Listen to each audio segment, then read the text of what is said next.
Hello everybody, my name is Nick and you're watching for the latest unboxing video of the Nikon's D500.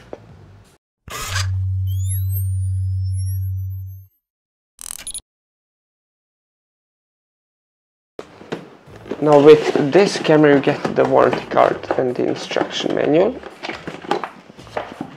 And then here we have the neck strap.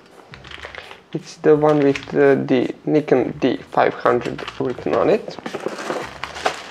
Power cable for a power charger, then obviously a battery charger. This is the battery charger for the Nikon's battery. Let's just see, where is it? Okay, here it is. This is ENLE 15 7 watts 1900 milliamp hours.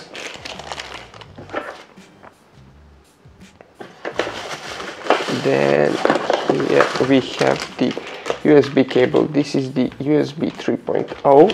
Now with this camera you get this plastic thingamajig that's used to stabilize the connection of the USB and HDMI cable so that the connection doesn't break.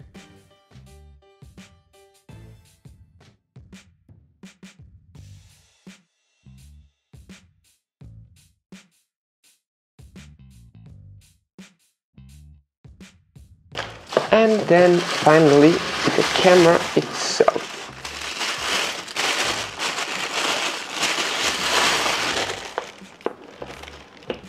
Nikon D500 has 20.9 megapixels. It has a maximum ISO of 51,200, but it can be extended to go from between 50 to 1,066,400.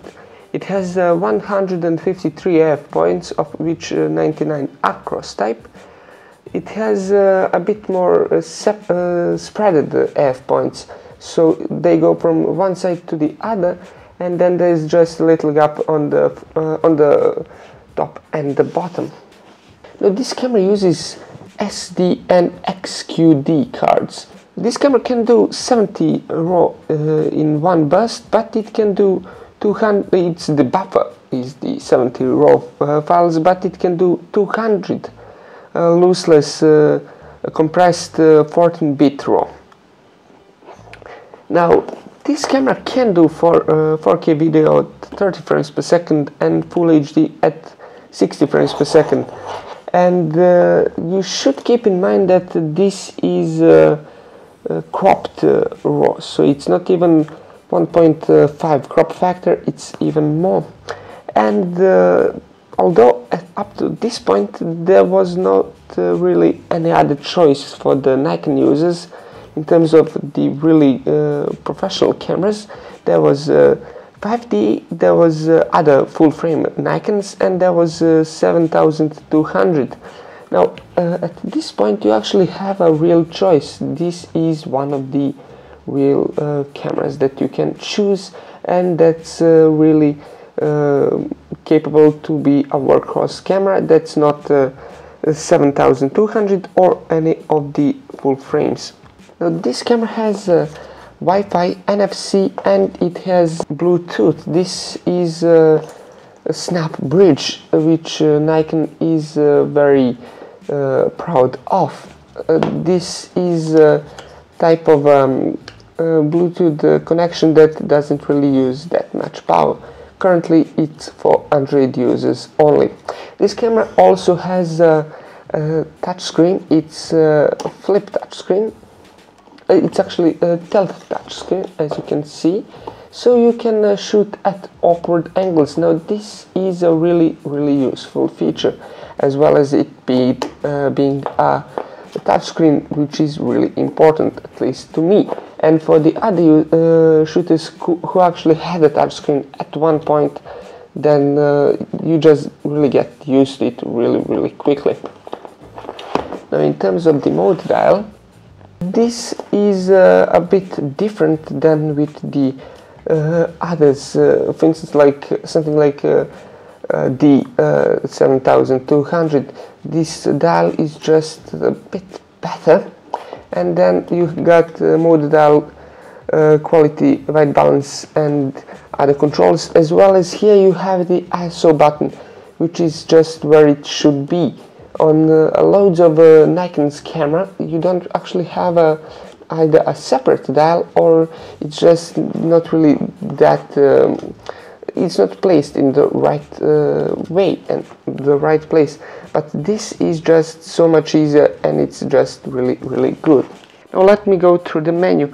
When you move this switch, you have turned on the camera, and when you move the switch to the end, everything lights up. This screen here, this things here, and obviously all of the controls here, which is really nice if you are shooting in the dark, and then you can basically much easily find the setting that you want.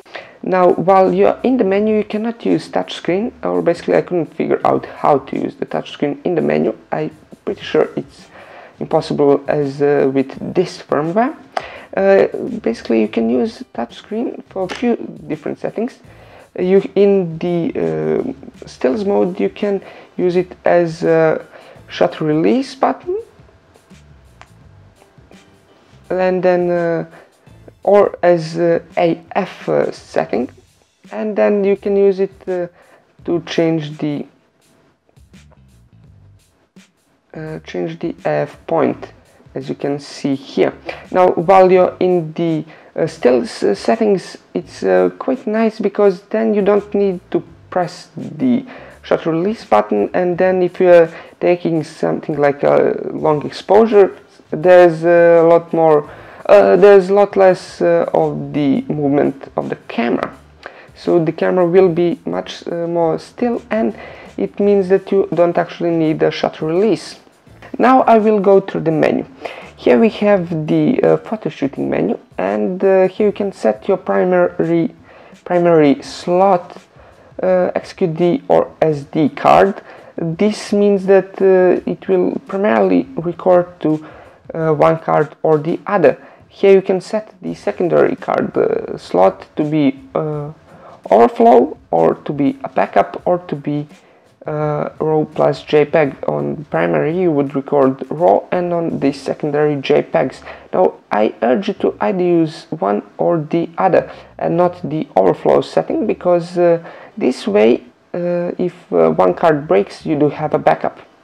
Now in the movie settings, you have a few different settings, but the one that's most interesting to most of you is the frame size and frame rate. And here you have the 3840 by 2160 at 30, 25 and 24 frames per second, and Full HD at 60 frames per second. Now this means that you can slow the clip quite a bit down. Now this camera is a crop sensor camera. It's a 1.5 crop factor camera, but this camera is one of those cameras that just let you know that crop sensor is not dead yet, and there's a few tricks up its sleeve. You're watching Photolit. If you enjoyed this video, leave a like, comment and subscribe, and until the next time, goodbye.